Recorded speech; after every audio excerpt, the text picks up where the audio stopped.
Ito ay rated SPG, striktong patnubay at gabay ng magulang ang kailangan. Tagumpay nga ang plano ni Lena na makuha niya si Rigor. Sinadya niya kasing magpabuntis dito at nang sa ganun ay mapanagutan siya nito. Kaya napakasakit nito para kay Marites dahil kapag malaman niya ito ay si Rigor pa ang galit sa kanya. Sasabihin ni Rigor na si Marites daw umano ang unang nagkaroon ng lalaki at ito nga ay si Ramon.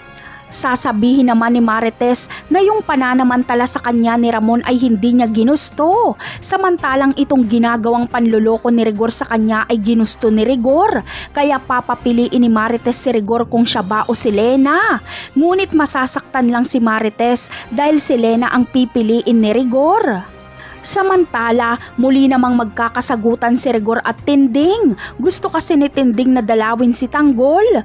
Ayon sa kanya ay hindi daw siya mapipigilan ni Rigor na dalawin ang kanyang apo. Ngunit ayon kay Rigor ay kapag dinalaw daw ni Tinding si Tanggol ay wag na daw itong umuwi sa pamamahay niya.